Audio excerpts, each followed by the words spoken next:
హరిశ్చంద్రో నలో రాజా పురుపుత్స పురూరవ సగర కార్తవీర్యశ్చ షడేతే చక్రవర్తిన.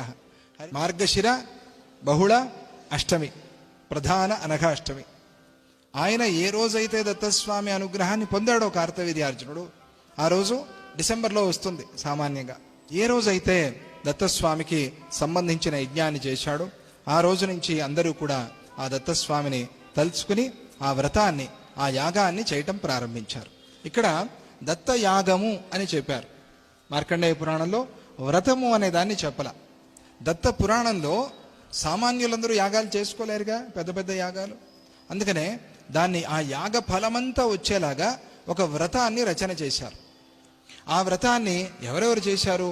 కార్తవీర్యార్జునుడు చేశాడు, తర్వాత శ్రీరామచంద్రుడు చేశాడు, ఆ తర్వాత శ్రీకృష్ణ పరమాత్మ యుధిష్ఠిరుడితో చేయించాడు. ఇది ద్వాపర యుగంలో. కృత, త్రేత, ద్వాపర 3 యుగాలు అయిన తర్వాత కలియుగంలో మళ్ళీ మర్చిపోయారు. అప్పుడు ఏం చేశారు? మన గురుదేవులు శ్రీ స్వామిజీ వారు దిగి వచ్చి మళ్ళీ అనఘాష్టమి వ్రతాన్ని మనకి గుర్తు చేసి, మరుగున పడిపోయిన అనఘాష్టమి వ్రతాన్ని మళ్ళీ మనకి గుర్తు చేసి మనతో చేయిస్తున్నారు. దత్తుడే రావాల్సి వచ్చింది మళ్ళీ మనకి అనఘాష్టమి వ్రతాన్ని గుర్తు చేయటానికి. ఆ వ్రతాన్ని మనం చేసుకుంటున్నాం. అనఘాష్టమి వ్రతం అమృత వర్షిణి, ఎందుకంటే ఇది అమృతాలు కురిపించేది అనఘాష్టమి.